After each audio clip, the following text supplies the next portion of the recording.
الله وبركاته. إن الحمد لله نحمده ونستعينه ونستغفره ونعوذ بالله من شرور أنفسنا ومن سيئات أعمالنا. من يهده الله فلا مضل له ومن يضلل فلا هادي له وأشهد أن لا إله إلا الله وحده لا شريك له وأشهد أن محمدا عبده ورسوله صلى الله تعالى عليه وعلى آله وصحبه وسلم تسليما كثيرا. أما بعد, আল্লাহ রব্বুল আলমিনের যাবতীয় প্রশংসা যে মহান আল্লাহ রব্বুল আলমিন তার শেষ নবী প্রিয় নবী মুহাম্মদুর রাসূলুল্লাহ সাল্লাল্লাহু আলাইহি ওয়াসাল্লামকে দিনের সবচাইতে বড় দায়ী এবং নবী রসুল করে মানব জাতির কল্যাণের জন্য প্রেরণ করেছেন এবং তাকে কোরআনে কারীম আল্লাহ রব্বুল আলমিন দাইয়ান ইলাল্লাহি বিইযনিহি, আল্লাহ নির্দেশে তিনি দায়ী। আল্লাহ রাব্বুল আলামিন তাকে দাওয়াতি কাজের জন্যই নিযুক্ত করেছিলেন শেষ রাসূল করে, এবং তার দাওয়াত হচ্ছে সমস্ত মানব জাতির জন্য আম শামিল, সমস্ত মানুষ এমনকি জিন তার দাওয়াতের আওতাভুক্ত। তার দাওয়াতে যারা সাড়া দিয়েছে তারা ইহকাল পরকালে সফল হয়েছে, যারা তার দাওয়াতকে অস্বীকার করেছে, অমান্য করেছে, অবহেলা করেছে, তারা ইহকাল পরকালে ব্যর্থ হয়েছে এবং হবে। আমাদের ধারাবাহিক আলোচনা এই সিরাতুন নবী মুহাম্মদ রাসূলুল্লাহ সাল্লাল্লাহু আলাইহি সাল্লামের চলতে আছে। আজকে পর্ব নম্বর 11। বিষয়বস্তু হচ্ছে নবী করিম সাল্লাল্লাহু আলাইহি সাল্লামের প্রথম দাওয়াতের সূচনা, দাওয়াত শুরু। গত সপ্তাহে আলোচনা ছিল আল্লাহ রাব্বুল আলামিনের নির্দেশ নবী করিম সাল্লাল্লাহু আলাইহি সাল্লামের উপর যে তুমি এখন কুম ফাআনজির, সূরাতুল মুদাসসির এর প্রথম কয়েকটি আয়াত, যা ওয়াহির দ্বিতীয় পর্ব সঠিক মতে, ওয়াহির দ্বিতীয় পর্ব। প্রথম পর্ব হচ্ছে সূরা আলাকের প্রথম 5টি আয়াত, তারপরে দ্বিতীয় পর্ব হচ্ছে সূরাতুল মুদাসসিরের কয়েকটি আয়াত। এতে যেই নির্দেশ দেওয়া হয়েছে গত সপ্তাহে বিস্তারিত আলোচনা হয়েছে, তার মধ্যে দুটো নির্দেশের মধ্যে একটা হচ্ছে আমল করা, নিজে আমল করা। সংক্ষেপে কয়েকটি বিষয় এখানে বলা হয়েছে। তার মূল কথা হচ্ছে যে নিজে যা নাজেল হচ্ছে তা জীবনে বাস্তবায়ন করা। আরেকটি হচ্ছে কুম ফাআনজির, ওঠো এবং মানুষকে সতর্ক সাবধান করো, দাওয়াতের কাজ শুরু করো, এখন মানুষকে ভালো পথে ডাকতে শুরু করো। আজকের আলোচনা শুরু করি নবী করিম সাল্লাল্লাহু আলাইহি সাল্লাম এই ওয়াহির নির্দেশের পরে কুম ফাআনজির, দাঁড়াও এবং মানুষকে সতর্ক সাবধান করো আল্লাহর আযাব থেকে, জাহান্নামের পথ থেকে, গুমরাহি ভ্রষ্টতা থেকে, পাপাচার থেকে সতর্ক সাবধান করো, না হলে পরিণাম খারাপ।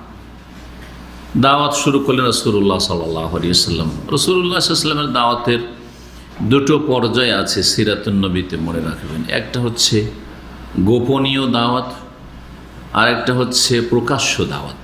সবসময় মনে রাখবেন, লুকিয়ে দাওয়াত দেওয়া চুপচাপ, আর একটা হচ্ছে প্রকাশ্যে দাওয়াত দেওয়া খোলাখুলি। আগে কোনটা হইতে পারে? গোপনে। স্বাভাবিক, মানুষ যখন কমজোর থাকে তখন গোপন রাখতে হয়, প্রকাশ করা সম্ভব হয় না। আপনি যখন কমজোর থাকবেন, কিন্তু আপনি যখন শক্তিশালী হবেন কিন্তু প্রকাশ্যে সব কথা বলবেন।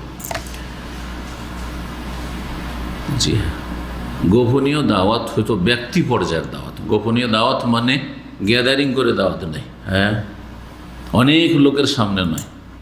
তাহলে এই দাওয়াতকে এইভাবেও ভাগ করা যায় যে একটা হচ্ছে ইনফেরাদি দাওয়াত, মানে ব্যক্তি পর্যায়ে দাওয়াত, আর একটা হচ্ছে ইজতিমাই দাওয়াত, মানে হ্যাঁ সম্মিলিত দাওয়াত বা সমষ্টিগত দাওয়াত। রাসূলুল্লাহ সাল্লাল্লাহু আলাইহি ওয়াসাল্লাম প্রথম ইনফেরাদি ব্যক্তিগত দাওয়াত দেওয়া শুরু করলেন, ব্যক্তি পর্যায়ে দাওয়াত দেওয়া শুরু করলেন, গোপনে দাওয়াত দেওয়া শুরু করলেন। রাসূলুল্লাহ সাল্লাল্লাহু আলাইহি সাল্লামের ওপর যখন এই আয়াতগুলি নাজেল হলো, যাতে আল্লাহ রাব্বুল আলামিন জাতিকে, মানুষকে সতর্ক সাবধান করতে বললেন, তখন প্রথম তার সামনে যে মানুষগুলি ছিল তারা ছিল আরব। আর বিশেষ করে তারা ছিল মক্কাবাসী, আর বিশেষ করে মক্কার মধ্যে শ্রেষ্ঠ বংশ ছিল কুরাইশ, আর কুরাইশ হচ্ছে রাসূলুল্লাহ সাল্লাল্লাহু আলাইহি ওয়াসাল্লামের নিজের বংশ। সুতরাং স্বাভাবিক মক্কাবাসী থেকে শুরু করেছেন এবং মক্কাবাসীর মধ্যে অন্য অন্য গোত্রের তুলনায় নিজের বংশ থেকে শুরু করেছেন। নিজের বংশ কুরাইশ বংশের মধ্যে কিছু ঘরের লোক আছে আর কিছু দূরে আত্মীয় স্বজন আছে, তো দূরের আগে ঘরে কাজ শুরু করেছেন। এগুলি সবগুলি যুক্তিসঙ্গত কথা। আর এইভাবে রাসূলুল্লাহ সাল্লাল্লাহু আলাইহি ওয়াসাল্লাম দাওয়াতের কাজ শুরু করেছেন। আপনিও কিন্তু এইভাবেই, সিরাতুন নবী পড়া মানে কিসসা কাহিনী পড়ানো আমার উদ্দেশ্য নয়, এইভাবে আপনি শুরু করবেন, আপনি এইভাবে শুরু করবেন। আপনার অবস্থা দেখে ব্যবস্থা নেবেন। আপনার দাওয়াত সমষ্টিগত সবাইকে বলতে পারবেন কিনা গ্রামে, বড় ধরনের একটা মাহফিল দিলাম, গিয়ে পয়সা আছে, যেমন কিছু ভাইরা করছে, পয়সা আছে সৌদি আরব থেকে গিয়ে বা ইউরোপ থেকে গিয়ে আমেরিকা থেকে গিয়ে প্রবাসী দিল বিশাল মাহফিল, আর বাংলাদেশের বিখ্যাত বক্তা নিয়ে এসে হ্যাঁ একবারে হইচই মাথিয়ে দিই। ওই রকম অবস্থা তৈরি হয়েছে কিনা এটা দেখার বিষয়, এখান থেকে শিখতে হবে নাকি আপনি আরও ক্ষতি করে ফেলবেন এইভাবে। ওটা যদি ভালোই কাজ হইতো তো নবী সাল্লাল্লাহু আলাইহি ওয়াসাল্লাম করতে পারতেন, করেননি কেন? তো এটা একটা শিক্ষার বিষয় রয়েছে এখানে। আর একটি শিক্ষার বিষয় হচ্ছে যে আর একটি গুরুত্বপূর্ণ দিক, কিন্তু আমরা নন মুসলিম দাওয়াতের ক্ষেত্রে এটা পরীক্ষা করে দেখেছি, এমনকি মুসলিম যারা বেদাতি তাদের ক্ষেত্রেও পরীক্ষা করে দেখতে পারেন আপনি। ব্যক্তি পর্যায়ে যদি দাওয়াত দেন ভালো প্রকৃতির মানুষকে, সাদা সেদা মানুষকে, অন্তর খোলা, যদিও শিরকে আছে, যদিও বেদাতে আছে, যদিও বিভিন্ন পাপে জড়িয়ে আছে, একা একা যদি দাওয়াত দেন তো সহজে কবুল করে নিতে পারে, এবং সেই দাওয়াত কবুল করায় বাধা হওয়ার সম্ভাবনা কম।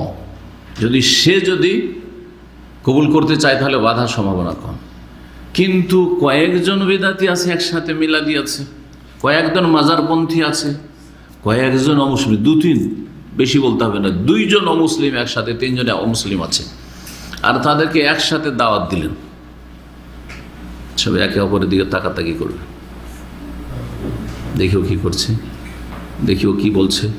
জি আচ্ছা, তারপরে চোখের ইশারায় নিষেধ করবে, আর না পারলে আপনার চোখের আড়ালে হয়েই একবারে বড় একটা বাধা হয়ে যাবে। খবরদার, সাবধান কিন্তু তুই। যদি ওর মধ্যে দেখে যে একজনের মধ্যে নম্রতা দেখা যাচ্ছে, একটু দুর্বল এই দাওয়াত কবুল করার ক্ষেত্রে মাশাআল্লাহ, তখন শক্ত হয়ে যাবে, বাকিরা সতর্ক সাবধান করা শুরু করবে, না হলে তোর খবর আছে। এইভাবে অনেক অমুসলিম ইসলাম কবুল করবে, শেষ মুহূর্তে না ভয়ে সাথী সঙ্গীরা মুশকিল করে দেওয়া। আর বাড়িঘর তো আছে, ওটা তো একটা সত্য গ্রহণের বাধা আছে দিয়ে এমনিতে এখানে। এই জন্য বর্তমান যুগে মুসলিম কমজোর, জি মুসলিম কমজোর, এই জন্য কমজোর, তার ইমান আমলই কমজোর হয়ে গেছে, আল্লাহর দিন পালনে অত্যন্ত কমজোর হয়ে গেছে, সেজন্য আল্লাহ তাদেরকে কমজোর করে দিয়েছেন। এর মুসলিম সংখ্যার দিক থেকে কমজোর নয়, অর্থের দিক থেকে কমজোর নয়, কিন্তু প্রথম যে বিষয়টি দরকার ছিল সেটা নেই মুসলিমদের মধ্যে, যার ফলে আল্লাহ এই জাতিকে কমজোর করে দিয়েছেন এত সংখ্যায় থাকা সত্ত্বেও। আল্লাহর দিনের দিকে ফিরে আসলে অবশ্যই আল্লাহ শক্তিশালী করবে। জি, তো ব্যক্তি পর্যায়ে দাওয়াত ফলপ্রসূ, বাধা কম ওখানে দাওয়াত কবুল করতে, আপনার দাওয়াতের তাসির প্রতিক্রিয়া হতে। কিন্তু যদি সমষ্টিগত দাওয়াত দেন তাহলে তখন প্রতিরোধ গড়ে উঠবে আপনার দাওয়াতের সামনে। এই বিষয়গুলি আপনাকে চিন্তা করতে হবে। জি, তো রাসূলুল্লাহ সাল্লাল্লাহু আলাইহি ওয়াসাল্লাম প্রথম যেই জাতিকে দাওয়াত দেন সেই জাতি ছিল আরব জাতি, মক্কার লোকেরা, বিশেষ করে কুরাইশ।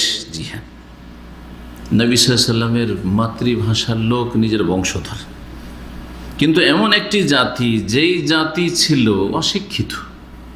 গোটা মক্কায় হাতে গোনা কয়েকজন, এক হাতে গুনতে পারবেন এমন ব্যক্তিদের যারা লিখতে পড়তে পারে, বেশি শিক্ষিত বলা যাবে, শুধু লিখতে পড়তে পারে, উম্মি নয়, নিরক্ষর নয়, স্বাক্ষর অক্ষরের জ্ঞান আছে, হাতে গোনা কয়েকজন, এক হাতে গোনা কয়েকজন।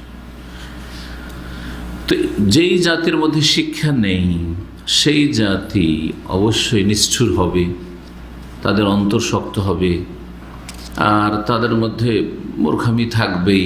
জি হ্যাঁ, জি, এসব থাকবে। তাদের দিন ধর্ম কি ছিল?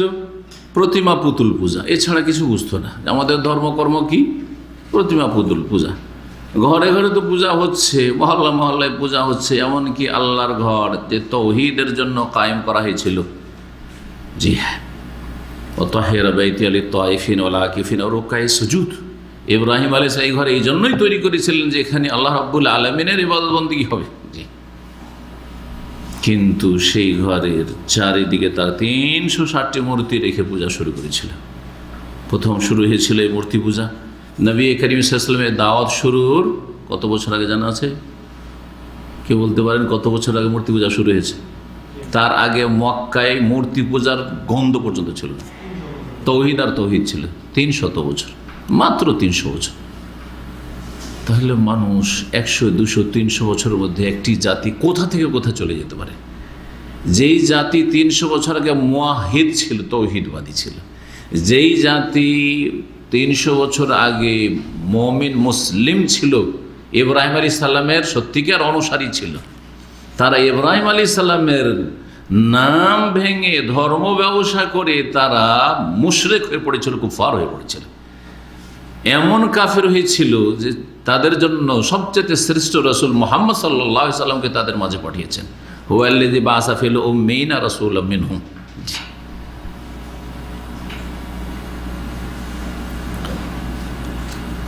তাদের দিন ধর্ম ছিল মূর্তি প্রতিমা পূজা করা। দলিল কেন এটা করো? বাপদাদাকে পেয়েছি। বাপদাদা কতদূর পর্যন্ত? এই যে কাছের বাপদাদা, এই যে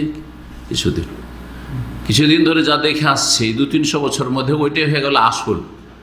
আর 3500 বছর আগে থেকে ইব্রাহিম আলাইহিস সালামের দিন যে তৌহিদের দিন মক্কাতে চলে আসছে, 3500 বছর ইতিহাস তাদের সামনে চাপা পড়ে গেল, কিছুই জানে না সেই সম্পর্কে।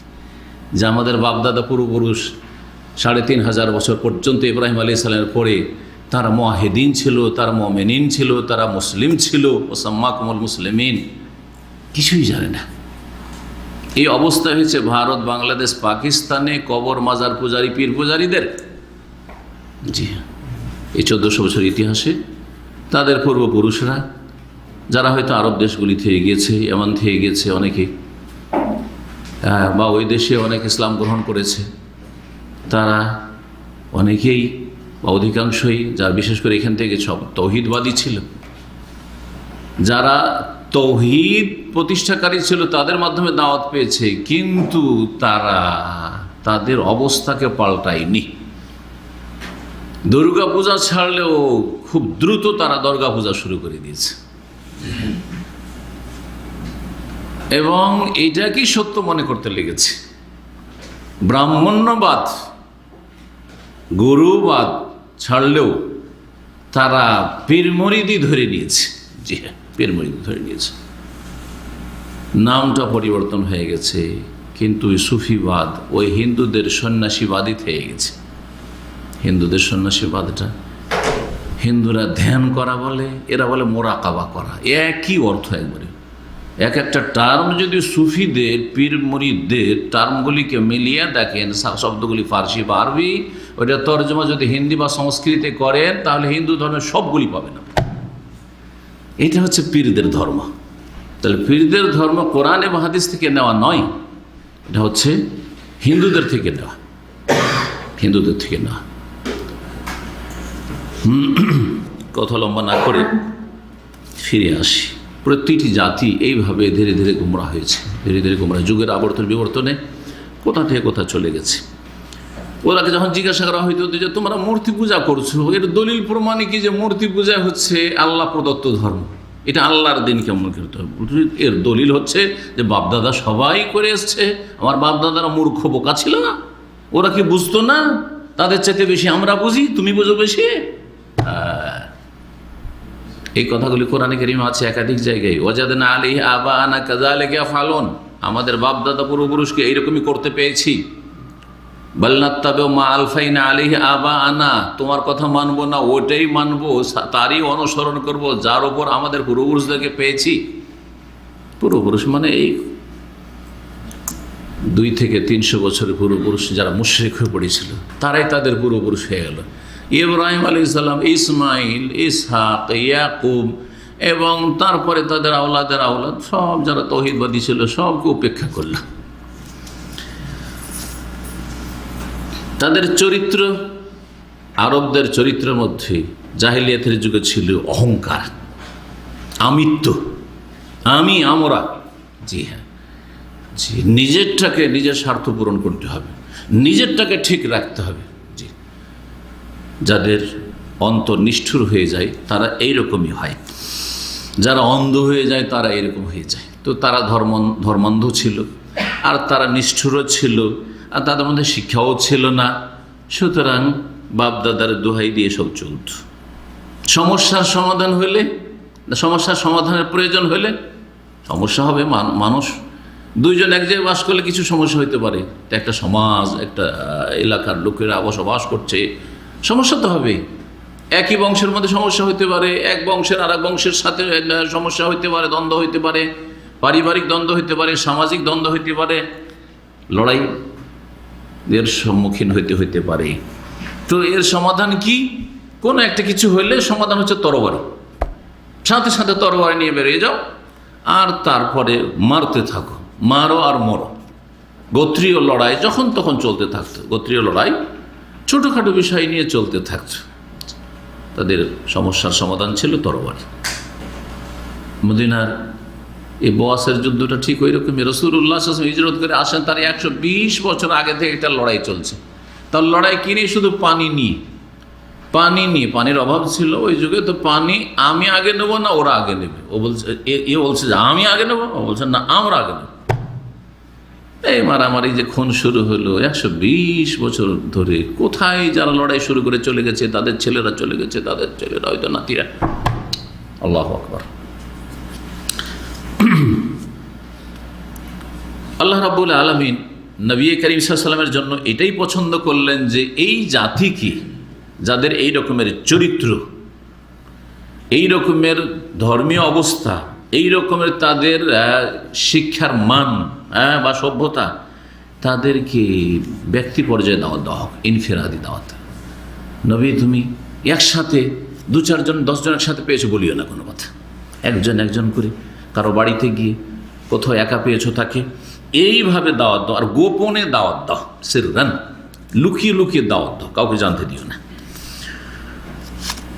এবং সবাইকে দাওয়াত দিও না, অচেনা ব্যক্তিকে দাওয়াত দিও না। তুমি দাওয়াত দাও এমন ব্যক্তিকে যাকে চেনো যে সে ভালো মানুষ, শুধু চিনলেও হবে না, চেনো যে ভালো মানুষ, এবং সে সত্যকে ভালোবাসে। একটা সত্য কথা তুলে ধরলে, একটা যুক্তিসঙ্গত কথা তুলে ধরলে সেটাকে মানতে প্রস্তুত হবে, এইরকম লোককে তুমি দাওয়াত দাও। তো নবী সাল্লাল্লাহু আলাইহি ওয়াসাল্লাম তখন দেখতে লাগলেন যে আমি মক্কার যেসব লোকদেরকে চিনি, আমার আত্মীয় স্বজন, বংশধর অথবা অন্য বংশের লোক, কার মধ্যে এই কল্যাণটা আছে, কার চরিত্র ভালো, কে সত্যকে পছন্দ করে, কে ভালো কথা কাজকে পছন্দ করে, এবং কার উপর আস্থা আছে যে ওর সামনে প্রথম কথাটা রাখলে আমাকে মিথ্যুক বা মিথ্যাবাদী মনে করবে না, আমার সাথে শত্রুতা করবে না, যদি নাও মানে তবুও হয়তো চরম শত্রু হয়ে যাবে না, এইরকম লোকদের কাছে প্রথম দাওয়াত দেওয়া শুরু করলেন। আরও খেয়াল রাখলেন যে অন্যদের তুলনায় নিজের পরিবারের সদস্যরা বেশি হক রাখে, সুতরাং প্রথম নিজের পরিবার, পরিজন, আত্মীয় স্বজন এবং বন্ধু মহলে দাওয়াত দেওয়া শুরু করলেন। এটা হবে আপনার তরিকা। আমি অনেক শুরু থেকেই এখানে আমি বলতে থাকি দাওয়াতের ক্ষেত্রে যে আপনারা যারা আম জনগণ, তালেব ইলম, আলেম না যে আলেম হয়েছেন মাদ্রাসা পড়িয়ে আর ভালো কোরআন হাদিসের আলেম, দায়ী তারা আলাদা, কিন্তু আপনারাও দায়ী, প্রত্যেকে আপনারা দায়ী, আপনাদের দাওয়াতের দায়িত্ব রয়েছে। এই দাওয়াত আপনারা নিজের বংশ থেকে শুরু করবেন, নিজের বংশের মধ্যে ঠিক এই রকম কোয়ালিটির লোক থেকে, যারা ভালো কথা পছন্দ করে, যাদের চরিত্র ভালো, যারা এমন যে যদি কথাটা আমার নাও মানে তো আমার বিরোধীদের সাথে দাঁড়াবে না, জি, বিরোধীদের কাতারে দাঁড়াবে না, হিতাকাঙ্ক্ষী হবে। আবু তালেবের চরিত্রের মানুষ, নাও যদি মানে তবু আমার হিতাকাঙ্ক্ষী, যে আমার কষ্ট চাইবে না। হ্যাঁ, এইরকম আত্মীয় স্বজন অনেক আছে নিজের বংশের, তারপরে নিজের বংশ মানে নিজের বাপের বংশ, এটা হচ্ছে নিজের বংশ, নিজের মায়ের বংশ, আপনার নানা নানি, তারপরে আপনার খালা মামা, আত্মীয় স্বজন যারা আছে, ওদের মায়ের আত্মীয় স্বজন যারা আছে, ওরা আপনার দরদি। আমার বাড়িতে ছোটোকালে মানুষ হয়েছি, ওরা অত্যন্ত ভালোবাসবে আপনাকে। জি হ্যাঁ, যে আমাদের বংশেরই সাথে সম্পর্কিত, জি, আমাদের বংশের মেয়ের অমুকের ছেলে, মায়ের নাম ধরে বলে অমুকের ছেলে, ওখানে বলেন আপনার বাপের নাম ধরে কিন্তু বলবেন না। জি, এটা দরদ আছে। আপনার শ্বশুর বংশ, নবী সাল্লাল্লাহু আলাইহি ওয়াসাল্লাম বহু বিবাহ কেন করেছেন? শ্বশুর বংশ একটা বড় একটা শক্তি, ওদের মাঝে দাওয়াত দিবেন। এই তিনটা ক্ষেত্রে যদি আপনারা দাওয়াত দেন, আর কিছু লোককে যদি জাহান্নামের রাস্তা থেকে আর গোমরাহির রাস্তা থেকে বাঁচিয়ে নিতে পারেন, বেনামাজিকে নামাজি বানাইতে পারলেন, হারাম খাওয়া লোককে হালাল রুজিতে লাগিয়ে দিতে পারলেন, শিরক বিদআতে যারা লিপ্ত তাদেরকে তাওহীদ আর সুন্নতের সাথে লাগিয়ে দিতে পারলেন, কামিয়াব। গোটা দুনিয়া ঘুরে বেড়াতে হবে না আপনাকে। রাসূলুল্লাহ সাল্লাল্লাহু আলাইহি ওয়াসাল্লাম নিজের পরিবার পরিজন থেকে দাওয়াত শুরু করলেন, আর এটা যুক্তিসঙ্গত। মানুষ নিজের ঘরকে ছেড়ে পরের কাছে যাবে না, আর এটা হওয়া উচিত আপনার। আর এইটা হচ্ছে আপনার সফলতা। আপনি যদি আপনার স্ত্রী আর ছেলে মেয়েকে যদি ঠিক করে নিতে পারেন, আর তারপরে যতটা বাইরে পারলেন, এটা হচ্ছে আপনার সফলতা। আর আপনার স্ত্রীকে ঠিক করতে পারলেন না, এখনও তাকে পর্দা করে দিতে পারলেন না, এখনও তার নামাজটা ঠিক করতে পারলেন না, কায়েমি নামাজি নয়, এখন আপনার ছেলে মেয়েগুলো নামাজি বানাইতে পারলেন না, আপনি স্কুল কলেজ ইউনিভার্সিটি আর কত দুনিয়ার উচ্চ শিক্ষিত করলেন, সব বেনামাজি পয়দা করলেন। আর আপনি বাইরে ভালো ভালো কথা দাওয়ার কাজ করে বেড়াচ্ছেন, আর খুব ভালো ভালো কথা লেকচার দিয়ে বেড়াচ্ছেন, কোনো লাভ নেই, ব্যর্থ, আপনি সফল না। কু আনফুসাকুম, নিজেকে আগে রক্ষা করো, ও আহলিকুম, আর তোমার পরিবার পরিজনকে রক্ষা করো, নারান, জাহান্নামের আগুন থেকে। এই ফর্মুলা সবসময় যেন ঠিক থাকে। যখন পারবেন না, ধরেন পারলেন না আপনি, তাই বলে কি বাইরে বলবেন না? তখন বলবেন, কিন্তু প্রথম আপনার সর্বাত্মক চেষ্টা হবে যে আমি আমার পরিবারকে জাহান্নামের রাস্তা থেকে উদ্ধার করব, তাদেরকে ইসলামিক তরবিয়ত দেব, তাদেরকে খাঁটি মুসলিম বানাবো, তারপরে দুনিয়ার উন্নতি করব, পরে অন্যের কথা চিন্তা করব।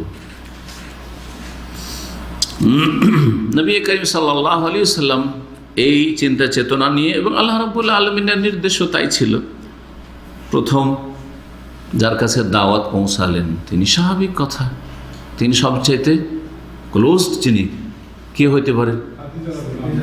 উম্মুল মুমিনিন খাদিজা রাদিয়াল্লাহু তাআলা আনহা, একমাত্র স্ত্রী রাসূলুল্লাহ সাল্লাল্লাহু আলাইহি ওয়াসাল্লামের প্রথম। উনি যতদিন খাদিজা রাদিয়াল্লাহু তাআলা ছিলেন আর কোনো বিবাহ করেননি। খাদিজা রাদিয়াল্লাহু তাআলা শুরু থেকে এখন পর্যন্ত এই যে নবুয়তের এই যে আয়াতগুলি, দ্বিতীয় পর্ব যে আয়াত নাযিল, এই পর্যন্ত যা ঘটেছে রাসূলুল্লাহ সাল্লাল্লাহু আলাইহি ওয়াসাল্লাম সব জানছেন, কিন্তু সব জানছেন। তার কাছে গিয়ে সব কথাই বলেছেন। তো যখন আল্লাহ কুম ফানজের বললেন, তো কুম ফানজের দাঁড়াও আর সতর্ক করো। প্রথম স্ত্রীকে সতর্ক করবেন যে এই যে বাপদাদার আমাদের ধর্ম আছে, মূর্তি পূজার ধর্ম, এটা চলবে না। কি করতে হবে? কুলু লা ইলাহা ইল্লাল্লাহ তুফলিহু, বলো আল্লাহ ছাড়া কোনো সত্য উপাস্য নেই, তাহলেই সফলতা রয়েছে, কামিয়াব হয়ে যাবে। এই জন্য যারা সিরাত রচয়িতা, যারা সিরাতের লেখক গবেষক, তারা বিভিন্ন মত পোষণ করলেও যে কে সর্বপ্রথম ইসলাম গ্রহণ করেছে, সবচাইতে সূক্ষ্ম এবং সঠিক মত হচ্ছে যে সর্বপ্রথম ইসলাম গ্রহণ করেছেন উম্মুল মুমিনিন খাদিজা রাদিয়াল্লাহু তাআলা আনহা। তিনি সুসংবাদগুলি জানতেন। নবী সাল্লাল্লাহু আলাইহি ওয়াসাল্লামের সাথে দীর্ঘ সময় ধরে আছেন, 25 বছর বয়স থেকে 40 পর্যন্ত, 15 বছর ধরে। আর সব সময় এমন নয় যে দিনে 1-1 ঘন্টা বন্ধু বান্ধবের সাথে হয়তো 1-1 ঘন্টা দেখা সাক্ষাৎ হয়, হ্যাঁ, 24 ঘন্টা তার সাথে। পূর্বাভাসগুলি জানছেন, যে নবুয়তের রিসালাতের পূর্বাভাসগুলি যা হইতো, এবং নবুয়তের যেসব লক্ষণগুলি তাও তিনি চোখে দেখেছেন, রিসালাতের যে সুসংবাদ সেগুলি প্রত্যক্ষ করেছেন। এবং তার আগে থেকেই তিনি নিশ্চিত হয়ে গেছেন এসব দেখে শুনে যে এই উম্মতের নবী বা শেষ নবী যে একজন আসবেন, ভবিষ্যৎবাণী রয়েছে, তিনি আমার এই প্রিয় স্বামী মুহাম্মদ রাসূলুল্লাহ সাল্লাল্লাহু আলাইহি ওয়াসাল্লাম। তারপরে যখন ওয়ারাকা বিন নওফলের কাছে নিয়ে আসলেন, ঘটনা তো এর আগে আলোচিত হয়েছে, তাই না? ওয়ারাকা বিন নওফল যে কথা বলছে, হাযা হুয়ান নামুস আল্লাযী আনজালাল্লাহু আলা মূসা আলাইহিস সালাম, এই যে যাকে মুহাম্মদ দেখেছেন সাল্লাল্লাহু আলাইহি ওয়াসাল্লাম হেরা পাহাড়ের গুহায়, তিনি হচ্ছেন সেই নামুস মানে ফেরেশতা জিবরাইল আলাইহিস সালাম, যাকে আল্লাহ মূসা আলাইহিস সালামের কাছে প্রেরণ করেছিলেন এক সময়।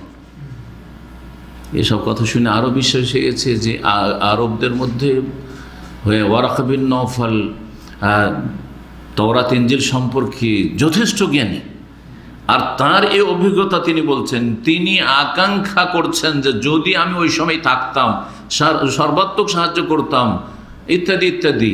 ভবিষ্যৎবাণী করছেন এমন একটা সময় আসবে যেই সময় তোমার জাতি তোমাকে এখান থেকে বিতাড়িত করবে মক্কা থেকে। সব কথা জানতেন কে? খাদিজা রাদিয়াল্লাহু তাআলা আনহা। সুতরাং তিনি সর্বপ্রথম ইসলাম গ্রহণ করেছেন। দ্বিতীয় পর্যায়ে নবী করিম সাল্লাল্লাহু আলাইহি সাল্লামের সবচেয়ে ঘনিষ্ঠ বন্ধু, দোস্ত, একবারে ছোটবেলা থেকে ছিলেন আবু বকর সিদ্দিক রাদিয়াল্লাহু তাআলা। আবু বকর সিদ্দিক রাদিয়াল্লাহু তাআলা নবী সাল্লাল্লাহু আলাইহি ওয়াসাল্লামের সাথে বয়সের পার্থক্য কতটা ছিল? 2 বছর। 2 বছর পার্থক্য ছিল। নবী সাল্লাল্লাহু আলাইহি সাল্লাম 63 বছর ইন্তেকাল করেছেন, আর আবু বকর সিদ্দিক রাদিয়াল্লাহু তাআলা আনহু 63 বছর ইন্তেকাল করেছেন। এমনকি উমর রাদিয়াল্লাহু তাআলা 63 বছর ইন্তেকাল করেছেন। সুবহানাল্লাহ। নবী করিম সাল্লাল্লাহু আলাইহি সাল্লাম তার এই ঘনিষ্ঠ অন্তরঙ্গ বন্ধু আবু বকর সিদ্দিক রাদিয়াল্লাহু তাআলা আনহুকে এই সংবাদগুলি শুনাইলেন যে আল্লাহ তাকে নবী করেছেন, রাসূল করেছেন, এবং আমাকে আল্লাহ এই ওহী করেছেন কুম ফানজির, এখন সতর্ক সাবধান করতে হবে। সুতরাং তুমি আমার ছোটোকালের বন্ধু, তোমাকে প্রথম সতর্ক সাবধান করছি, তুমি আল্লাহর প্রতি ঈমান নিয়ে আসো। হ্যাঁ, তাওহীদ প্রতিষ্ঠা করো জীবনে, শিরক থেকে তুমি ফিরে আসো। আমানা বিহি দুনা তারাদ্দুদ, বিনা কোনো আপত্তিতে দ্বিধাদ্বন্দ্বে তিনি দ্রুত ইসলাম গ্রহণ করলেন। আবু বকর সিদ্দিক রাদিয়াল্লাহু তাআলা সত্যের সাক্ষ্য প্রদান করলেন। সুতরাং পুরুষদের মধ্যে যদি এভাবে জিজ্ঞাসা করে কেউ যে পুরুষদের মধ্যে সর্বপ্রথম কে মুসলিম? আবু বকর সিদ্দিক রাদিয়াল্লাহু তাআলা। আর এইটাই যারা সিরাতে লিখেছেন তারা বলেছেন যে যতগুলি উক্তি রয়েছে, বিভিন্ন উক্তি রয়েছে, উক্তিগুলির মধ্যে সমন্বয় এইভাবে করা হয়েছে। পুরুষদের মধ্যে আবু বকর সিদ্দিক, নারীদের মধ্যে খাদিজা রাদিয়াল্লাহু তাআলা আনহা, বালকদের মধ্যে আসছে 3 নম্বর পর্বে। 3 নম্বর পর্ব আসছে, 3 নম্বরে কে মুসলমান হয়েছেন। কিন্তু তার আগে বলবো যে একজন ঘনিষ্ঠ বন্ধু, যে ছোটবেলার বন্ধু, সে কিন্তু ভালো করেই জানে যে আমি আপনি কেমন। এখানকার বন্ধুরা আপনার আগের ইতিহাস বায়োডাটা জানে না যে আপনি কেমন ছিলেন। অনেকে খারাপ ছিলেন ছোটকালে, আপনি কিছুই জানেন না। এখন খুব ভালো মানুষ, জানেন দাম আমি খুব ভালো আপনি। কিন্তু আপনার গ্রামের ছোটবেলায় যারা প্রাইমারিতে লেখাপড়া করেছে, মাধ্যমিকে লেখাপড়া করেছে, বা মাদ্রাসায় ছোটবেলায় লেখাপড়া করেছে, আপনার পুরো ইতিহাস জানে ওই যুগ থেকে। যা কিছু দুষ্টামি করে সব জানে তারা, ঠিক না? তো রাসূলুল্লাহ সাল্লাল্লাহু আলাইহি ওয়াসাল্লাম কত ভালো মানুষ ছিলেন যে, আর এর বাস্তব প্রমাণ, কেউ যদি রাসূলুল্লাহ সাল্লাল্লাহু আলাইহি ওয়াসাল্লাম খারাপ বলে সে যে মিথ্যুক, আবু বকর সিদ্দিক রাদিয়াল্লাহু তাআলা ইসলাম গ্রহণ প্রমাণ করে। কারণ তিনি ছোট থেকে একবার বাল্য জীবন থেকে আজ পর্যন্ত 40 বছর বয়স পর্যন্ত রাসূলুল্লাহ সাল্লাল্লাহু আলাইহি ওয়াসাল্লামকে কাছে থেকে চিনছেন। এখন পর্যন্ত ওই ছোটকালের বন্ধু তিনি, রাত দিন তিনি দেখছেন। এমন নয় যে বিদেশে চলে গেছে আর খবর রাখে, যেমন আমরা এখন বিদেশে চলে এসে গ্রামের লোকেরা খবর রাখে না অনেকটাই, এইরকম নয়। তো তার ঈমানটা হচ্ছে রাসূলুল্লাহ সাল্লাল্লাহু আলাইহি ওয়াসাল্লামের সত্যবাদী হওয়ার বড় একটা সাক্ষী। এটা একটা গুরুত্বপূর্ণ পয়েন্ট। আপনার ঘনিষ্ঠ সঙ্গী, ছোটবেলার সঙ্গী যদি আপনাকে আপনার 50 বছর বয়সে বলে যে এই লোকটি আমার কাছে সবচেয়ে প্রিয়, সবচেয়ে ভালো আমার কাছে, তাহলে জানতে হবে যে আপনি আসলেই ভালো। ছোট থেকে চিনছে আপনাকে সে, 2-4-10 বছর অভিজ্ঞতা বলছে না, সারা জীবনে তার অভিজ্ঞতা সে বলছে। তৃতীয় ব্যক্তি যিনি ইসলাম গ্রহণ করেছিলেন তিনি ছিলেন আলী ইবনে আবি তালিব রাদিয়াল্লাহু তাআলা আনহু। জি, সমন্বয় করতে গিয়ে ওলামারা বলেছেন যে বালকদের মধ্যে কে ইসলাম গ্রহণ করেছে প্রথম? আলী রাদিয়াল্লাহু তাআলা আনহু। কেন আলী? আরও তো আত্মীয় স্বজনদের মধ্যে ছেলেরা ছিল, বালকরা ছিল, তো প্রথম আলী কেন? এই জন্য যে আলী রাদিয়াল্লাহু তাআলা আনহু রাসূলুল্লাহ সাল্লাল্লাহু আলাইহি ওয়াসাল্লামের বাড়িতেই লালিত পালিত হইতেন, খাওয়া দাওয়া নবী সাল্লাল্লাহু আলাইহি ওয়াসাল্লামের বাড়িতেই করতেন, নবী সাল্লাল্লাহু আলাইহি ওয়াসাল্লাম তার দেখাশোনা করতেন, প্রতিপালন করতেন। এই জন্য যে তার পিতা আবু তালেব অত্যন্ত অভাবী মানুষ ছিলেন, চাচা নবী সাল্লাল্লাহু আলাইহি ওয়াসাল্লামের আপন চাচা, অভাবী ছিলেন, আর ছেলেমেয়ের সংখ্যা বেশি ছিল, ফ্যামিলির সদস্য সংখ্যা বেশি ছিল। তো অভাবের কারণে নবী করিম সাল্লাল্লাহু আলাইহি ওয়াসাল্লাম বললেন যে চাচা আলীকে আমাকে দিয়ে দেন, আমি ওর ভরণ পোষণের দায়িত্ব নিয়ে নিলাম। আর আব্বাস যে ছিলেন রাসূলুল্লাহ চাচা, আবু তালেবের আরেক ভাই আব্বাস রাদিয়াল্লাহু আনহু, তিনি আলী রাদিয়াল্লাহু আনহু আরেক ভাই জাফর, প্রকৃত জাফর তৈয়ার যাকে বলা হয়, মুতার যুদ্ধে যিনি শহীদ হয়েছিলেন রাদিয়াল্লাহু তাআলা আনহু, জাফর রাদিয়াল্লাহু তাআলাকে নিয়ে নিয়েছিলেন। এইভাবে আবু তালেবের সংসারের যে খরচকে হালকা করে দিয়েছিলেন, যে একটা করে ছেলে আমাদেরকে দিয়ে দাও, আমরা প্রতিপালন করে দিয়ে বড় করে দিচ্ছি। এইরকম সাহায্য সহযোগিতা করা রাসূলুল্লাহ সাল্লাল্লাহু আলাইহি ওয়াসাল্লাম কখন করেছেন? আরে ইসলাম আসার আগে, নবুয়তের আগে। তাহলে কত একজন ভালো মানুষ তিনি, চিন্তা করেন। এবং এই ভালো গুণগুলি তাদের মধ্যে ছিল পরম্পরা ইব্রাহিম আলাইহিস সালামের দিনের, যে আত্মীয়দের সাথে সুসম্পর্কের একটা দিক হচ্ছে যে আমার আত্মীয় স্বজন, আপনার আত্মীয় স্বজন কেউ যদি অভাবী থাকে, আর্থিক সংকটে থাকে, তাদের ছেলে মেয়ে মানুষ করে দাও, তাদের ছেলে মেয়েকে লেখাপড়া করিয়ে দাও, তাদের কিছু বোঝা, আর্থিক বোঝা হালকা করা। জি, এই শিক্ষাগুলি আমাদেরকে নিতে হবে। তো রাসূলুল্লাহ সাল্লাল্লাহু আলাইহি ওয়াসাল্লামের বাড়িতেই আলী রাদিয়াল্লাহু তাআলা মানুষ হয়েছেন। সুতরাং একটা ছেলের মতো তিনি যেন ছিলেন, যেন নবী সাল্লাল্লাহু আলাইহি ওয়াসাল্লাম আর ছেলে মেয়েরা তেমনি আলীও ছিলেন। সুতরাং আলী রাদিয়াল্লাহু তাআলার বয়স তখন মোটামুটি 10 বছর হয়েছিল। 10 বছর। নবী সাল্লাল্লাহু আলাইহি ওয়াসাল্লামের যখন 40 বছর বয়স, প্রথম যখন দাওয়াত দেওয়া শুরু করলেন, তখন আলীর বয়স ছিল কত? 10 বছর। জি হ্যাঁ, নবী সাল্লাল্লাহু আলাইহি ওয়াসাল্লামের সাথে ওই সময় সার্বিক সহযোগিতা, সংসারের কাজে সহযোগিতা করতেন, বাড়িতে থাকতেন। তাকে ইসলামের দাওয়াত দিলেন, তাকে সাড়া দিলেন। জি, এ কথা বললেন না যে আমার বাপকে জিজ্ঞাসা করি, বাপের পরামর্শ নিই, আগে আমার বাপ মুসলিম হোক তারপরে হব। তাই যদি করতেন তো এটা সত্য গ্রহণের বড় বাধা হয়ে যেত, সত্য গ্রহণে বড় বাধা হয়ে যেত। কারণ তার পিতা আবু তালেব সারা জীবন নবী সাল্লাল্লাহু আলাইহি ওয়াসাল্লামের সার্বিক সহযোগিতা করলো, কিন্তু ইসলাম কবুল করলো না। কিসের জন্য? বাপদাদার ধর্মের অন্ধ। লোকে কি বলবে, আর চক্ষু লজ্জা। বৃদ্ধদের এই স্বভাবটা, এই চরিত্রটা তাদেরকে হক থেকে দূরে রেখেছে। ঠিক, আজকে অধিকাংশ যুবকরা সহি আকীদার দিকে আসছে, কারণ এরা রক্ত তেজ আছে, হক কথা বুঝতে পেরেছি, মানতে অসুবিধা নেই, বাধা কোথায়? জি হ্যাঁ, খোলা মনে মেনে নিচ্ছে। কিন্তু একজন বুড়ো মানুষ 50 থেকে 60 বছর বা 70 বছর বয়স হয়ে গেছে, যদিও আলহামদুলিল্লাহ অনেকে এরকম হেদায়েত হয়েছে, সহি আকীদা এসছে, আর বড় আক্ষেপ করছে যে এই দাওয়াতটা যদি আগে পেতাম, তাওহীদ সুন্নতের দাওয়াত পেতাম, এত লেটে পেলাম, এরকম বহু ঘটনা আছে। কিন্তু অধিকাংশ দেখা যাচ্ছে গোঁড়ামি। কে গোঁড়ামি? এক হচ্ছে বাপদাদার অন্ধ তাকলিদ, এই অন্ধত্ব তাদেরকে গোমরা করে রেখেছে। আর একটা হচ্ছে লজ্জা, সমাজ বলে লোকে কি বলবে, লজ্জার ব্যাপার। এতদিন এরকম করে আসলাম, এখন যদি এরকম করি, এতদিন মিলাদ করলাম, কিয়াম করলাম, এতদিন শবে বরাত করলাম, এতদিন এইভাবে নামাজ পড়লাম, এখন যদি এইভাবে নামাজ পড়ি, লোকে কি বলবে? এতদিন মাজারে গেলাম, পীরের মুরিদ হয়ে থাকলাম, পীরের সাথে দেখা সাক্ষাৎ করলাম, ফয়েজ নিলাম, এখন যদি না যায় লোকে কি বলবে? যার ফলে গোমরা হয়ে থেকে যাচ্ছে। আর এই দৃশ্যটা ইউরোপে দেখে আসলাম, এবার স্পষ্ট। ওখানে কিছু বিদাতি মোল্লা যেহেতু পৌঁছে গেছে মসজিদগুলো ধরে আছে,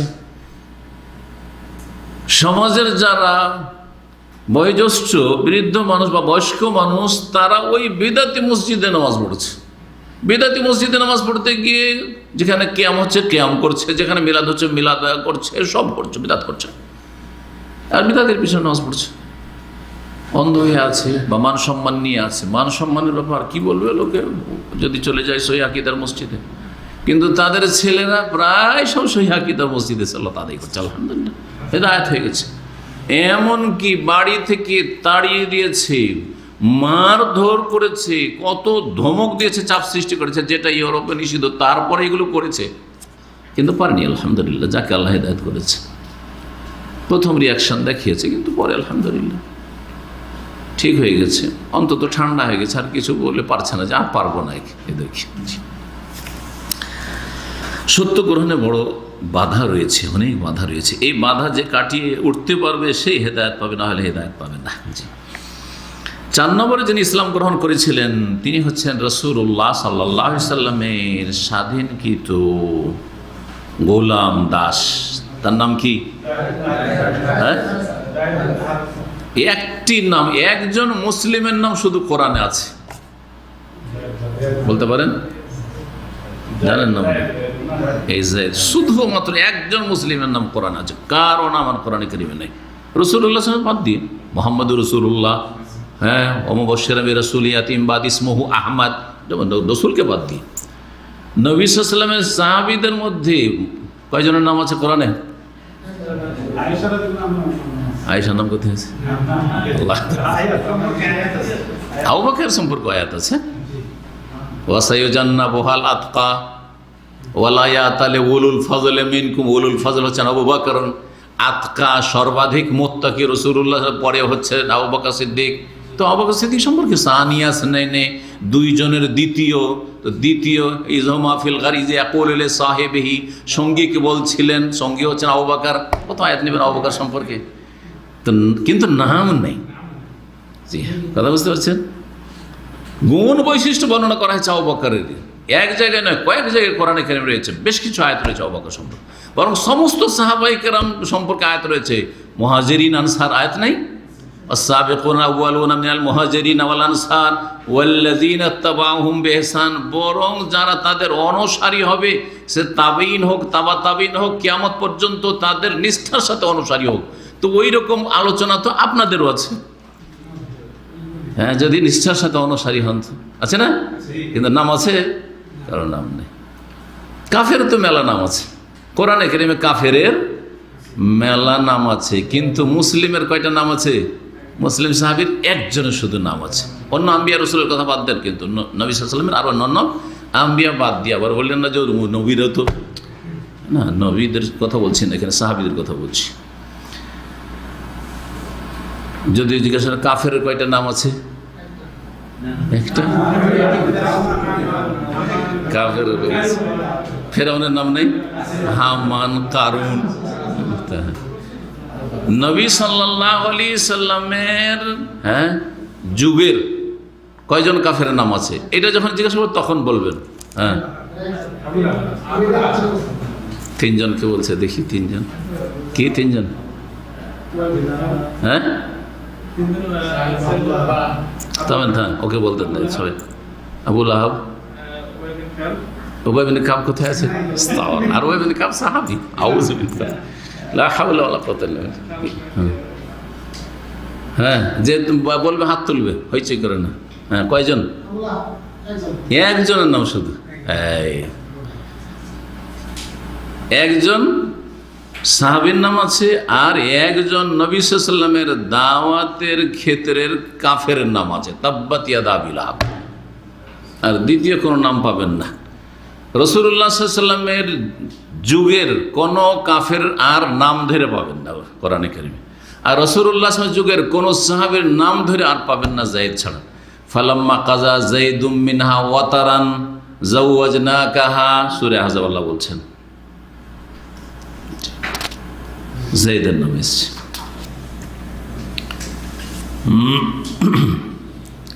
তাহলে কোন এক বক্তা বা পীর বলছে, আজকাল পীর না বক্তাও বলছে যে যদি এটা কোরআন নাজেলের যুগ হইতো তাহলে আমাদের পীর সাহেবের নাম বা অমুক সাহেবের নাম কোরআনে হইতো। কোন জাহেল বক্তাতে বলেছে এটা? আচ্ছা, তো তাই যদি হয়তো তাহলে যাদের কোরআনের নাম হবে তারা জান্নাতি, যাদের কোরআনের নাম হবে তারা জান্নাতি নাকি? তাহলে জান্নাতি কোরআনে সাহাবী একজনের নাম উল্লিখিত হয়েছে, আর বাকি অধিকাংশ মেজরিটি যাদের নাম উল্লেখ করা হয়েছে তারা সব জাহান্নামী। হ্যাঁ, কারুনা, ফেরাউনা, হামানা। জি, বুঝা গেছে না?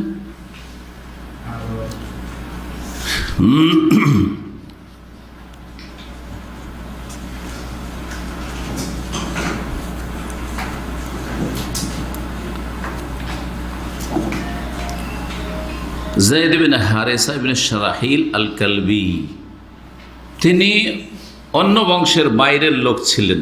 তাকে জাহিলিয়াতের যুগে জবরদস্তি বন্দি করে ধরে নিয়ে চলে এসেছিল কেউ। নিয়ে আসার পরে ওকে মক্কার বাজারে বিক্রি করে দিয়েছিল। তখন মক্কার একজন ব্যক্তি যার নাম ছিল হাকিম বিন হেজাম, সে ক্রয় করেছিল।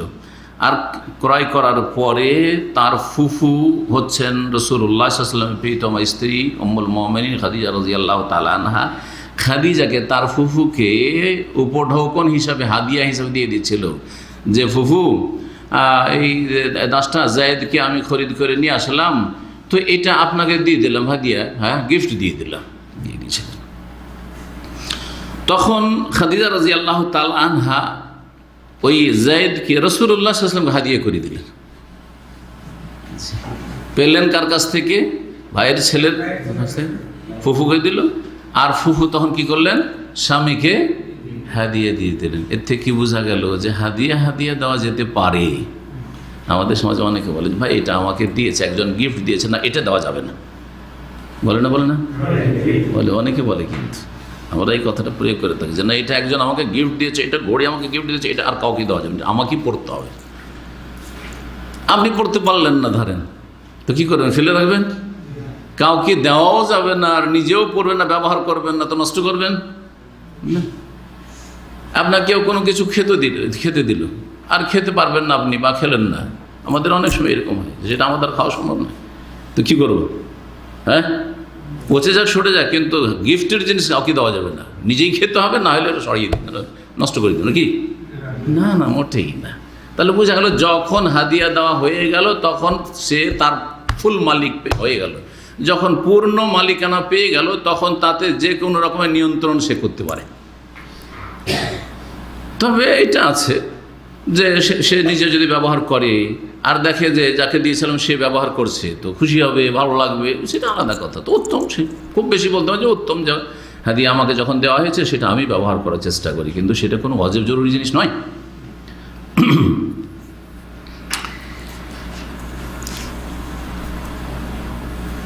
এই জায়েদ যখন রাসূলুল্লাহ সাল্লাল্লাহু আলাইহি ওয়াসাল্লামের ঘরে আসলেন দাসে, তখন তার বাপ আর চাচারা জানতে পারলো, বাইরের লোক, তখন তারা মক্কায় আসলো রাসূলুল্লাহর কাছে, আর এসে বলল যে এটা আমাদের ছেলে, সুতরাং কি আপনি মুক্তিপণ নেন, কিন্তু আমাদেরকে দিয়ে দেন, আমাদের ছেলে আমাদেরকে ফিরিয়ে দেন। তখন রাসূলুল্লাহ সাল্লাল্লাহু আলাইহি ওয়াসাল্লাম যায়েদ বিন হারেসাকে ডাকলেন। বাপের নাম কি ছিল? হারেসা ছিল। ডাকলেন, আর ডাকার পরে বললেন যে তোমার কাছে দুটো অপশন আছে, তুমি হয় আমার কাছে থাকো তোমাকে যদি ভালো লাগে, আর না হলে তোমার বাপ চাচা এসছে ওদের সাথে তুমি চলে যাও, কোনো আপত্তি নেই আমার, আর কোনো মুক্তিপণও লাগবে না, এক পয়সাও লাগবে না, এক পয়সাও লাগবে না, আমি আজাদ করে দিলাম, স্বাধীন করে দিলাম। তো রাসূলুল্লাহ সাল্লাল্লাহু আলাইহি ওয়াসাল্লাম যখন তাকে এই অপশন দিলেন, ইখতিয়ার, স্বাধীনতা দিলেন, তখন তিনি বলছেন না, আমি আপনাকে ছেড়ে আমি আব্বা আমার সাথে যাবো না, যাবো না, আমি আমার চাচার সাথে যাবো না, বাপের সাথে যাবো না। সুবহানাল্লাহ, চিন্তা করেন, এখান থেকে বোঝা যায় না অনেক শিখার বিষয় আছে। কেউ বাপকে ভুলতে পারে, চাচাকে নিজের বংশধরকে বলতে পারে, মাকে বলতে পারে, কিন্তু রাসূলুল্লাহ সাল্লাল্লাহু আলাইহি ওয়াসাল্লামের মহৎ চরিত্র বলতে পারে না, যে তাকে ছেড়ে আমি যাবো না, এখান থেকে আমি কোথাও যাবো না। ওয়া ইন্নাকা লাআলা খুলুকিন আযীম, নিঃসন্দেহে তিনি মহান চরিত্রের অধিকারী ছিলেন। জি, বাপের কাছে যে আদর মায়া না পাবো, স্নেহ না পাবো, তার চাইতে অনেক বেশি পেয়েছি এবং পাবো সৈয়দুল মুরসালিন খাতামুন নবীন রাহমাতুল লিল আলামিন মুহাম্মদ সাল্লাল্লাহু আলাইহি সাল্লামের কাছে। সুতরাং তিনি বলেন না, আমি আপনার কাছেই থাকবো। সেই দিন রাসূলুল্লাহ সাল্লাল্লাহু আলাইহি সাল্লাম কুরাইশদের সামনে বললেন, ইশহাদু, দেখো তোমরা সাক্ষী থাকো, এই ছেলে যখন বাপকে আর চাচাকে ছেড়ে দিল, ওদের কাছে যেতে রাজি হইল না, তখন ইন্না আন্না হাযা ইবনি ওয়ারিসান ওয়া মাওরুসান, একে আমি নিজের সন্তান বানিয়ে নিলাম, এটা আমার সন্তান এখন ওয়ারিস হবে যদি আমি আগে মারা যাই, আর মাওরুসান, আর যদি সে আগে মারা যায় তো সে মাওরুস হবে, আমি ওয়ারিস, আমার সন্তানের মতো। এটা কি জায়েজ এখন করা? তাহলে এই ঘটনা নবুয়ত প্রাপ্তির আগে ছিল। হ্যাঁ, জাহিলিয়াতের যুগের ছিল, নবুয়ত প্রাপ্তির আগের ছিল, যখন আরবদের প্রচলন ছিল কিসের? পালক পুত্রের প্রচলন ছিল, পোষ্যপুত্র। তাবান্নি যেটাকে বলা হয়, আরবিতে কি বলা হয়? তাবান্নি মানে কোনো কাউকে ছেলে বা মেয়ে বানিয়ে নেওয়া, তাবান্নি। জি হ্যাঁ। আচ্ছা, এটা এমন হইতো যে যাকে ছেলে বা মেয়ে বানিয়ে নিল, সে যে বানিয়েছে তার ওয়ারিস হবে, আর না হলে তার সে ওয়ারিস হবে। এইরকম এক কথায় নিজের ছেলের মতো হয়ে যেত, নিজের মেয়ের মতো হয়ে যেত। যেটাকে ইসলাম কি করেছে? কি করেছে ইসলাম? রেখেছে না বাতিল ঘোষণা করেছে? বাতিল ঘোষণা করেছে। দলিল সূরা আহজাবের আয়াত নম্বর 4 এবং 5, আয়াত নম্বর 4 এবং 5 সূরা আহজাব। এখানে এই বিধানটি আল্লাহ রাব্বুল আলামিন উল্লেখ করেছেন।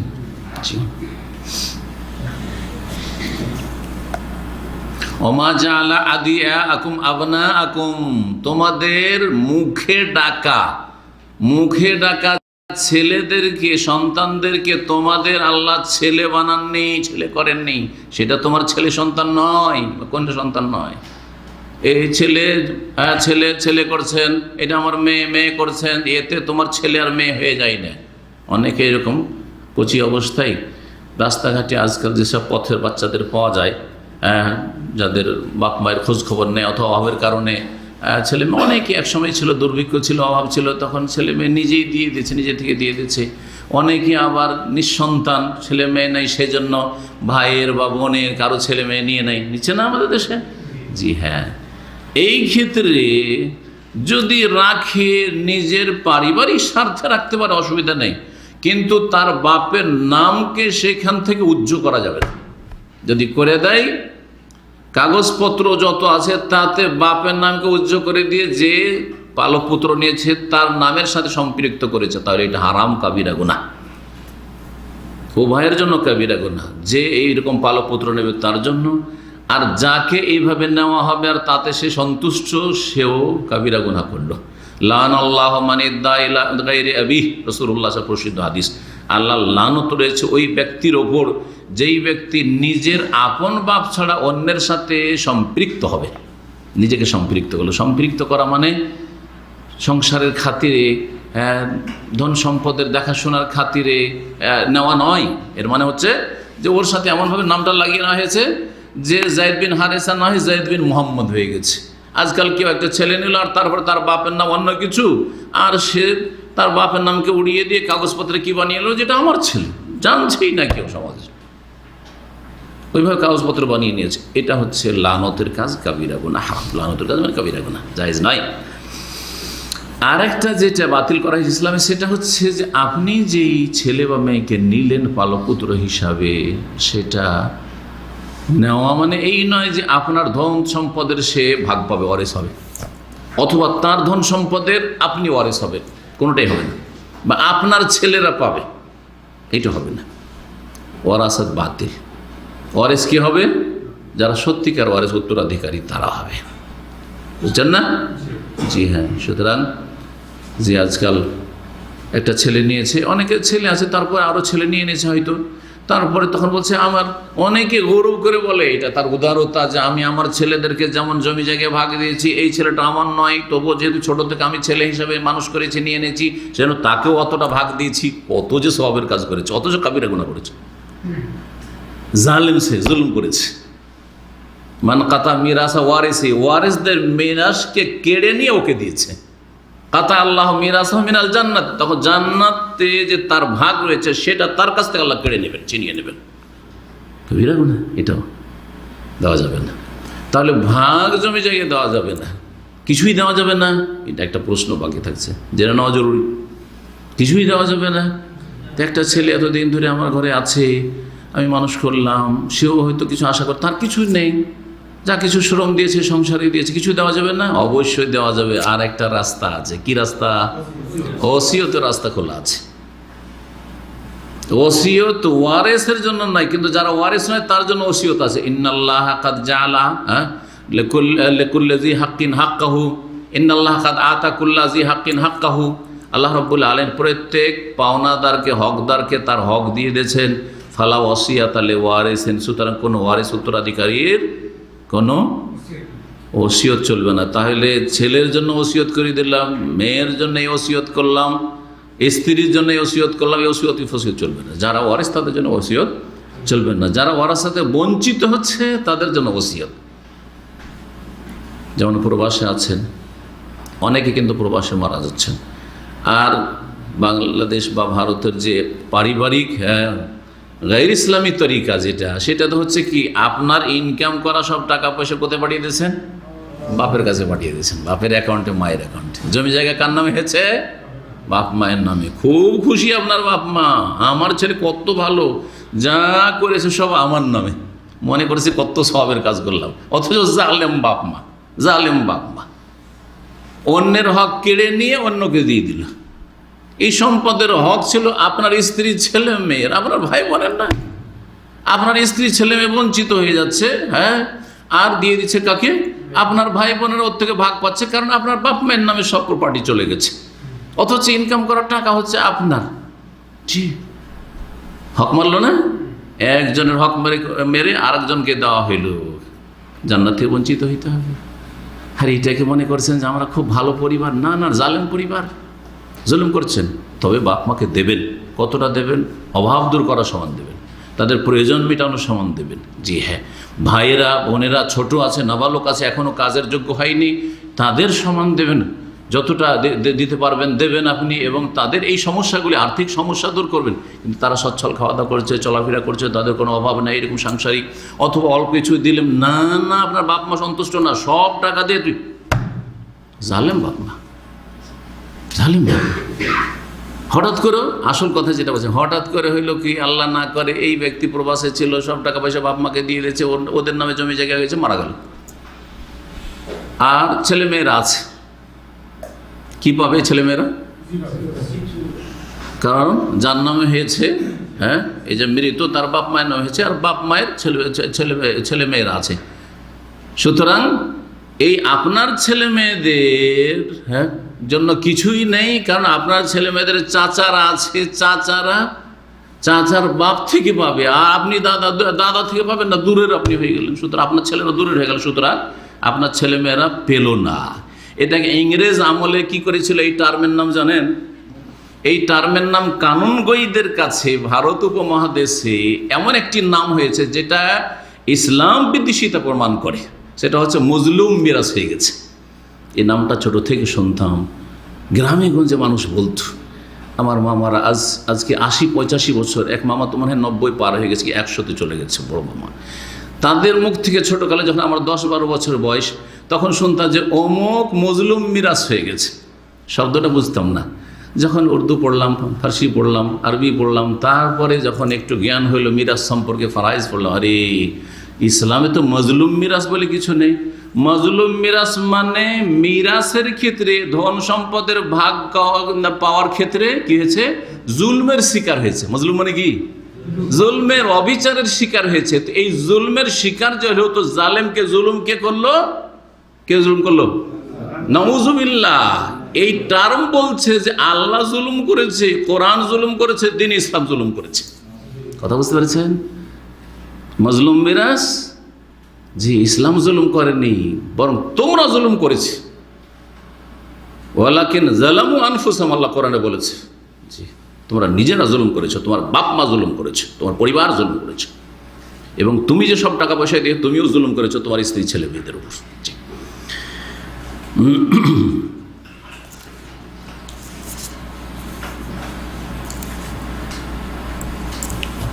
রাসূলুল্লাহ সাল্লাল্লাহু আলাইহি সাল্লাম ইসলাম আসার পূর্বে এই কথাটি বলেছিলেন, আন্না হাযা ইশহাদু, দেখো কুরাইশরা, তোমরা আমার বংশের লোকেরা সাক্ষী থাকো, আন্না হাযা ইবনি, এটা আমার সন্তান ছেলে, ওয়ারিসান ওয়া মাওরুসান, আমি মারা গেলে সে ওয়ারিস হবে, আর সে মারা গেলে আমি ওয়ারিস হব, মৌরুস।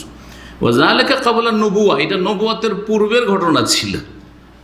ফাকানা ইউদআ যায়েদ ইবনে মুহাম্মদ, সুতরাং সেই দিন থেকে যখন বাপ চাচাকে ছেড়ে দিল যে না যাব না, আর থেকে গেল, নবী সাল্লাল্লাহু আলাইহি ওয়াসাল্লাম ছেলে বানিয়ে নিলেন, তখন থেকে তাকে মক্কার লোকেরা ডাকতে শুরু করলো কি বলে? যায়েদ ইবনে মুহাম্মদ। যায়েদ ইবনে মুহাম্মদ। আর যায়েদ ইবনে হারেসা জানতো না সমাজের লোকেরা, সব তো মুহাম্মদের ছেলে। এটা কার ছেলে? মুহাম্মদ ছেলে। ওর বাড়িতে থাকে, ওনার বাড়িতে থাকে, সুতরাং মুহাম্মদের ছেলে সাল্লাল্লাহু আলাইহি ওয়াসাল্লাম।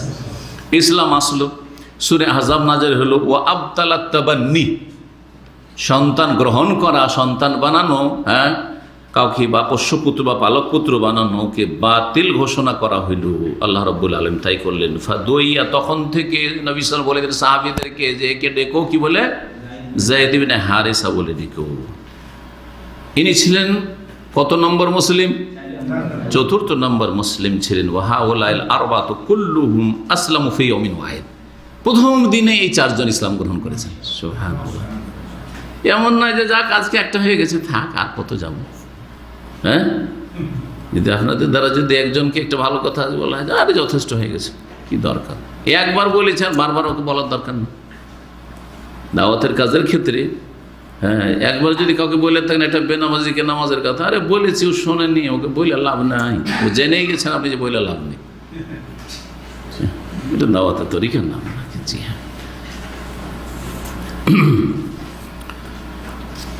একই দিনে এই চারজন ইসলাম গ্রহণ করেছেন, আগে আর পরে, সেই জন্য ইখতিলাফগুলি হয়েছে। এই চারজন মধ্যে সমন্বয় করতে গিয়ে সিরাতের ওলামারা কি বলেছেন? যে চারজনই প্রথম দিন ইসলাম গ্রহণ করেছেন, কিন্তু তার মধ্যে কাকে এক নম্বরে আর কাকে দুই নম্বরে? কেউ বলছে আবু বকর এক নম্বরে, কেউ বলছে খাদিজা এক নম্বরে, কেউ বলছে আলী এক নম্বরে, কেউ বলছে যায়েদ বিন হারেসা এক নম্বরে। আর সমন্বয় হচ্ছে সবটার, যেমনটা বললাম, নারীদের মধ্যে সর্বপ্রথম খাদিজা, বড়দের মধ্যে আবু বকর, বালকদের মধ্যে আলী, আর দাসদের মধ্যে যায়েদ বিন হারেসা। প্রথম দাস ইসলাম গ্রহণ করেছে।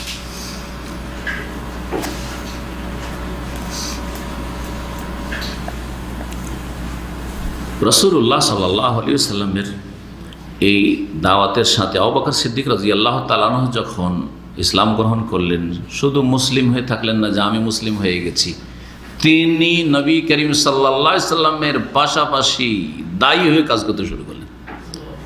জি, এটা আমাদের চরিত্র হইতে হবে।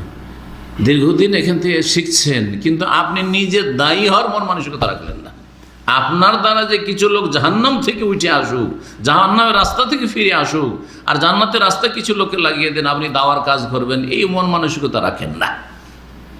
বড়ই দুঃখের বিষয়, আজকে মাদ্রাসায় যদি আপনি মাদ্রাসার একটা স্টাডি করে দেখেন, মাদ্রাসাগুলিতে গিয়ে একটা মাদ্রাসায় 500 ছাত্র থাকলে আপনি 50টা ছাত্র পাবেন না যাদের দাওয়াতি আগ্রহ আছে। একেবারে চিন্তা চেতনা হচ্ছে স্কুল কলেজের লেখাপড়ার মতো। স্কুল কলেজে লেখাপড়ার টার্গেট যে আমি লেখাপড়া করে, কেউ বলছে আমি ডাক্তার হব, কেউ বলছে আমি ইঞ্জিনিয়ার হব, তো কেউ বলছে আমি শিক্ষক হব, কেউ বলে একটা কিছু, কেউ বলছে বিদেশে যাব, ভালো লাগে না লেখাপড়া করতে, কেউ বলে আমি পাশ করলেই চলে, কোনো রকম কি বলবো, বাপ মা ছাড়ে না, সেই জন্য আসছি স্কুলে, আছে না? এই হলো মাদ্রাসার অবস্থা। এই হচ্ছে মাদ্রাসার অবস্থা। মাদ্রাসাগুলিতে, যে মাদ্রাসাগুলিতে 1000 ছাত্র আছে, সেই মাদ্রাসা পরিদর্শন করে আসলে বড় দুঃখের বিষয়। আর সেখানকার শিক্ষকদের সাথে গত বছরে গিয়ে আলোচনা করলাম যে ভাই কিছু দায়ী তৈরি করেন।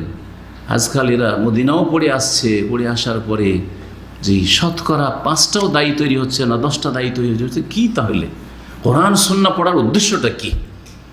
লেখাপড়ার উদ্দেশ্য আজকাল অন্যরকম হয়ে গেছে, যে এই লেখাপড়া দিয়ে কেমন ইনকাম করা যায়, কি ধরনের ইনকাম সোর্স খোলা যায়, আর কত দুনিয়াতে বড় হওয়া যায়। না না না, এই উদ্দেশ্য তাহলে ব্যর্থ। আপনি আপনার ছেলে মেয়েদেরকে লেখাপড়া যদি মাদ্রাসায় করান, তাহলে আপনার টার্গেটও থাকবে আপনার ছেলে মেয়েকে কথা শিখাইতে হবে যে তোমাকে দায়ী হইতে হবে। দিনের কি হইতে হবে? দায়ী হইতে হবে। আল্লাহ যেন আমাদের জন্য কবুল করেন এবং আমাদেরকে তৌফিক দান করেন।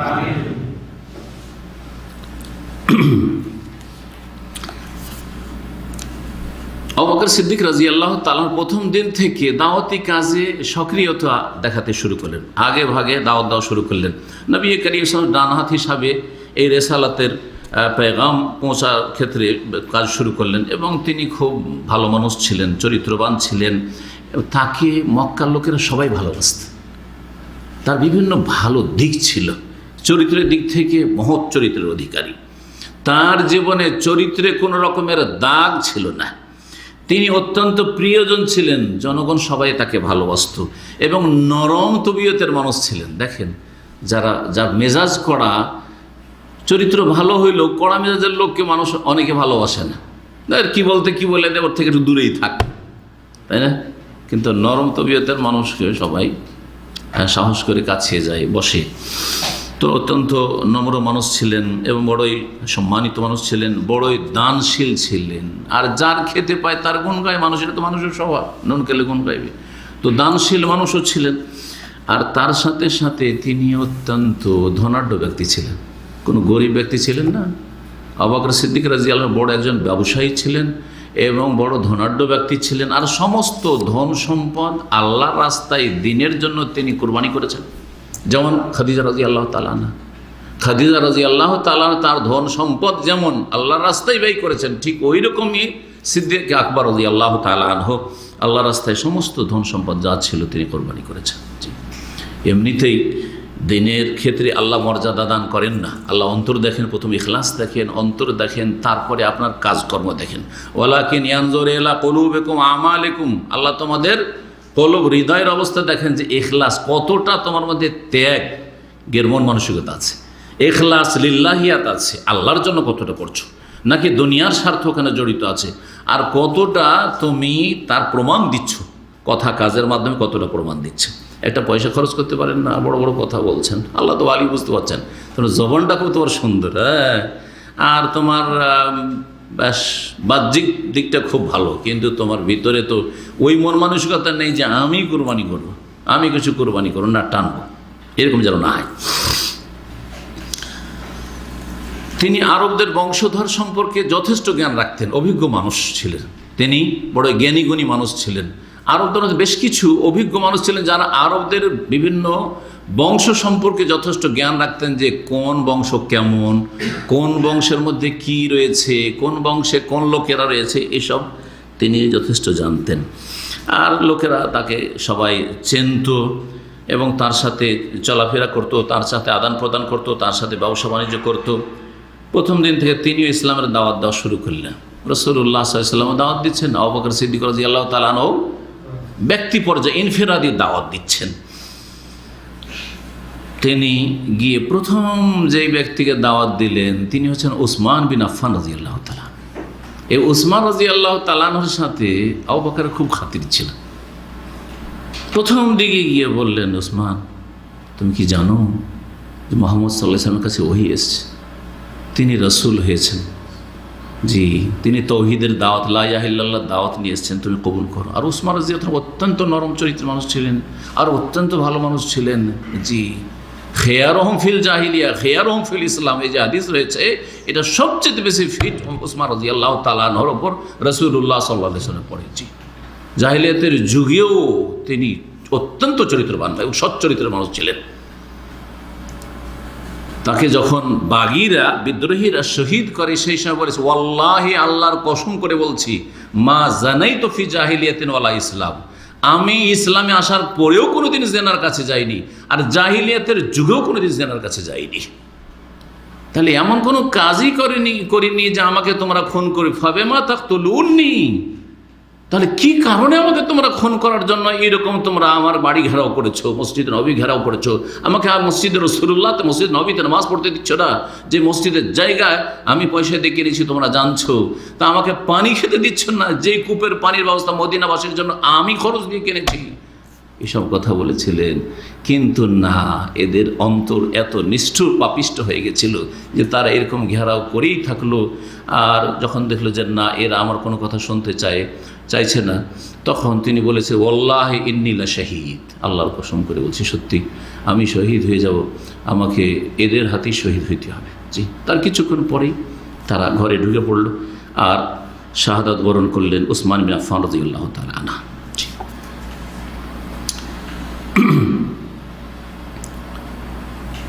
6 নম্বরে যিনি ইসলাম গ্রহণ করেছিলেন তিনি হচ্ছেন জুবাইর বিন আওয়াম রাদিয়াল্লাহু তাআলা আনহু। 7 নম্বরে যিনি ইসলাম গ্রহণ করেছিলেন আব্দুর রহমান বিন আউফ, তার নাম আছে। 8 নম্বরে সাদ বিন আবি ওয়াক্কাস রাদিয়াল্লাহু তাআলা আনহু। 9 নম্বরে তালহা বিন উবাইদুল্লাহ রাদিয়াল্লাহু তাআলা আনহু। জি হ্যাঁ, আবু বকর সিদ্দিক রাদিয়াল্লাহু তাআলা, এই কয়েকজন যে তারা সবাই কিন্তু আশরা মুবাশশার প্রায়। জি, ওসমান, জুবাইর, আব্দুর রহমান বিন আউফ, সাদ বিন আবি ওয়াক্কাস, তালহা বিন উবাইদুল্লাহ সবগুলি কিন্তু আশরা মুবাশশারার এই 5 জনের মধ্যে একজন খলিফা হইলেন, আরও 3 জন খলিফা হইলে 8 জন হয়ে যায়, তাই না? তাহলে 10 জন লোককে একটি হাদিসে যে জান্নাতের সুসংবাদ দেওয়া হয়েছে, এদের অধিকাংশই প্রথম দিন বলবো না এখন, প্রথম দিনগুলিতে তারা ইসলাম গ্রহণ করেছিলেন।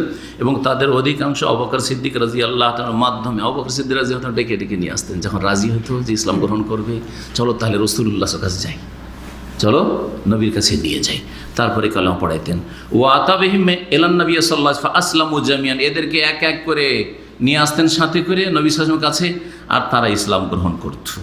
10 নম্বরে যিনি ইসলাম গ্রহণ করেন তিনিও আশরা মুবাশশারার অন্তর্ভুক্ত, আবু উবাইদা আমির ইবনুল জাররাহ রাদিয়াল্লাহু তাআলা আনহু। জি, যাকে নবী সাল্লাল্লাহু আলাইহি ওয়াসাল্লাম কি বলেছেন, এই উম্মতের আমিন বলেছেন। লিকুল্লি উম্মাতিন আমিনুন ওয়া আমিনু হাযিহিল উম্মাহ আবু উবাইদা ইবনুল জাররাহ। প্রত্যেক উম্মতের আমিন রয়েছে, আর এই উম্মতের আমিন হচ্ছে আবু উবাইদা ইবনুল জাররাহ রাদিয়াল্লাহু তাআলা আনহু। এখানে আজকের আলোচনা শেষ করছি, বাকি অংশ এই আলোচনার আছে ইনশাআল্লাহ তাআলা।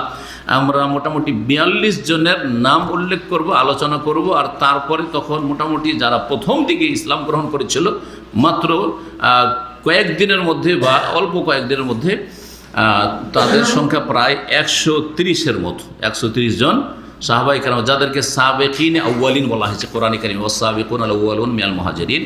এখানে আজকের আলোচনা শেষ করছি। ওয়া সাল্লাল্লাহু ওয়া সাল্লাম আলা নবিয়িনা মুহাম্মদ ওয়া আলা আলিহি ওয়া সাহবিহি আজমাইন।